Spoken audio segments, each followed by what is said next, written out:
미래 무기를 언급할 때 빠지지 않고 등장하는 것이 있다. 레이저 빔이다. SF 영화 스타워즈처럼 레이저 빔을 발사해 적을 쓰러뜨리는 광선총과 전투기는 공상과학 영화에서 빼놓을 수 없는 존재다.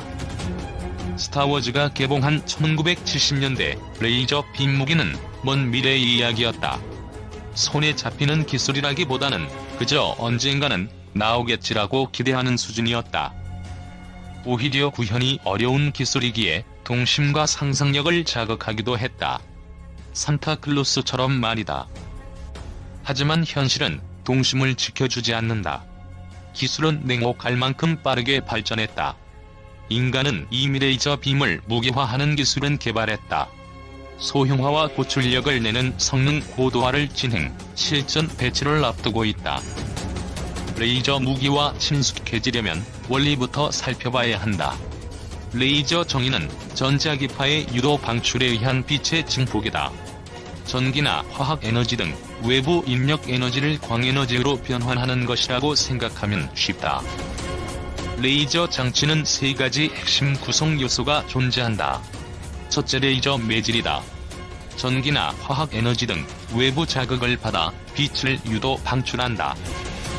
이 레이저 매질의 에너지를 공급하는 게 두 번째 분평원이다. 마지막 세 번째는 방출된 빛을 증폭시켜 레이저 빔을 발생하는 공증기다. 반사경으로 구성되어 있다. 레이저 무기는 레이저 장치에서 발생한 레이저 빔의 직진성과 높은 에너지 밀도를 활용한다. 빛의 속도로 적을 타격하기 때문에 기존 미사일보다 교전 시간을 줄일 수 있다. 특히 방어용에 적합한데 적이 쏜 미사일을 타격하는데 소요되는 시간이 짧다. 같은 미사일로 미사일을 요격하려면 그만큼 많은 시간이 걸린다. 비용도 저렴하다.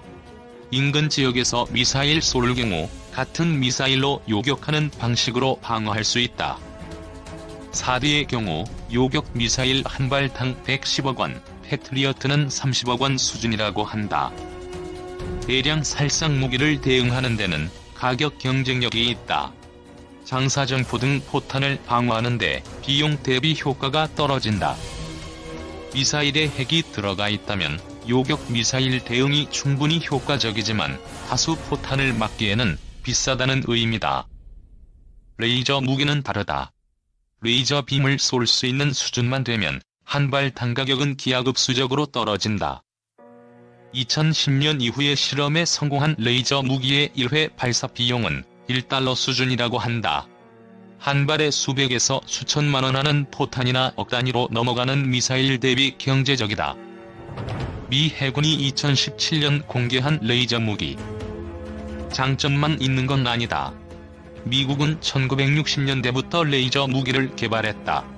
불화수소와 불화중 수소를 이용 100kW 금레이저 무기 시제품을 개발했다. 1980년부터는 출력을 메가와트급으로 올린 레이저 무기를 개발했다. 1990년대는 레이저 무기를 항공기에 탑재하는 방법을 고민했다. 그 과정에서 독성 기체 등 유해 물질을 배출해 실험이 중단되기도 했다. 항공기에서 레이저 빔을 쏘는 실험은 성공했지만 빔 출력과 제어가 어렵고 막대한 비용 탓에 개발 프로젝트를 파기하는 등 우여곡절이 많았다. 다수 실패 사례를 기반으로 군사적으로 실용성 있는 레이저 무기 개발로 선회했다. 최근 레이저 무기는 미육군에서 각광받는다. 대공 무기에 적합하다는 의견이 나온다. 이에 맞춰 주류 방산업체들이 레이저 무기 개발에 적극 투자한다. 그중 미군과 계약을 체결한 곳도 있다. 록히드 마틴이다. 록히드 마틴은 다이내틱스와 함께 미육군에 1kW급 레이저 무기를 제공하기 위한 계약을 체결했다. 계약금은 1억 3천만 달러다. 미군 전차의 레이저 무기를 탑재해 2022년 뉴멕시코 미사일 시험장에서 테스트할 계획이다.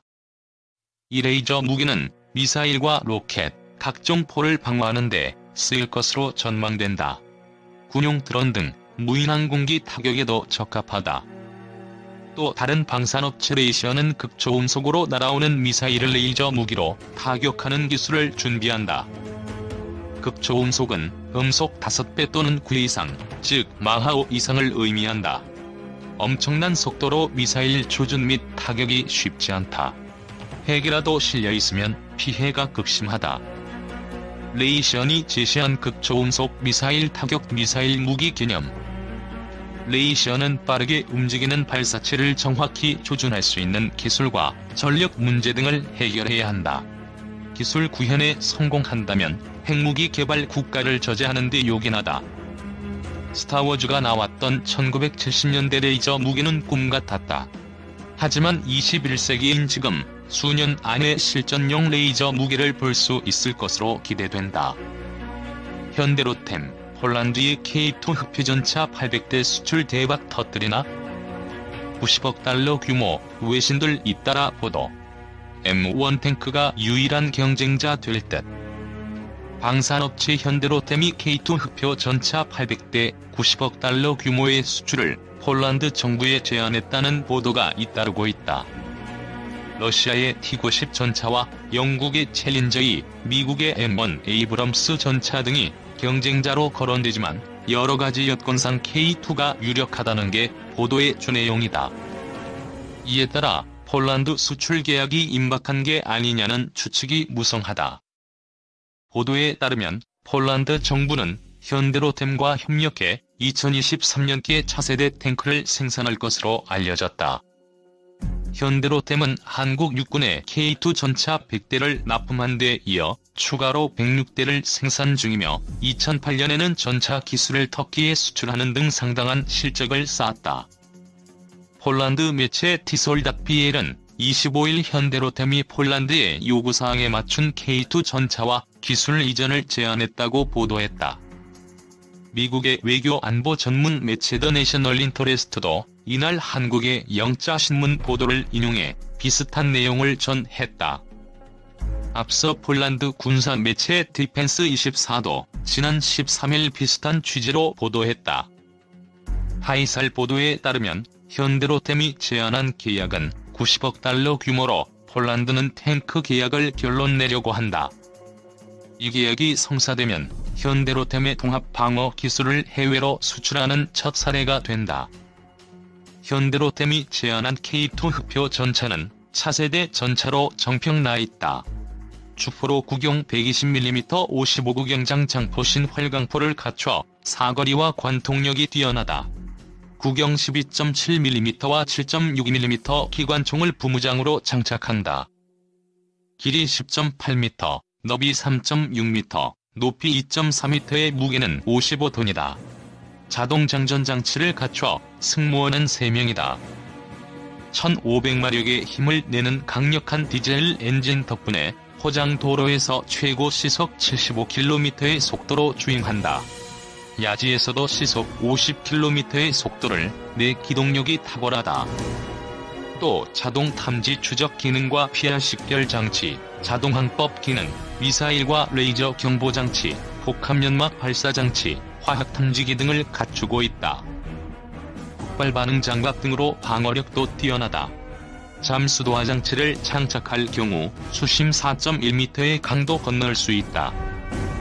현대로템이 한국 육군에 100대를 실전 배치하고 106대를 생산 중인 만큼 능력을 검증받은 전차이다. 현대로템 대표는 K2 전차의 사양과 기능을 자세하게 설명하기 위해 폴란드 공무원을 여러 차례 만났다. 폴란드 정부는 노후 전차 대체를 위해 자체 개발을 선택했다. 그동안 폴란드 차기 전차로 미국의 M1 에이브럼스 전차, 러시아의 T-90, 영국의 챌린저 전차 등이 거론됐는데 폴란드가 자체 개발 쪽으로 선회하면서 K2 전차를 개발해 한국 육군에 납품하고 기술도 이전하겠다는 현대로템은 강력한 경쟁자로 떠올랐다. T9은 현재의 지정학적 여건을 감안하면 폴란드가 잠재 적국인 러시아의 전차를 수입하는 것은 불가능하며 영국의 챌린저 2 전차는 수출 성공 사례가 없는 만큼 K2의 경쟁자는 미국의 M1 에이브럼스뿐이라고 주장했다. T9은 한국은 첨단 기술 이전에 더 적극성을 띠고 있으며 K2 계약에는 첨단 장갑 기술과 120mm 55 구경장 포의 생산 세부 내용, K279 관통탄 생산 기술 등이 포함될 것으로 추정했다. M1 탱크는 포탑에 34에서 36발의 포탄을 수납하지만 K2는 자동 장전 장치 때문에 그 절반인 16발만 수납할 뿐이다. 또 M1은 APS 능동 방호 장치를 즉시 장착할 수 있으나 K2는 그렇지 못하다. 그럼에도 K2는 대전차 미사일 접근을 알리는 통합 레이더를 갖추고 있다.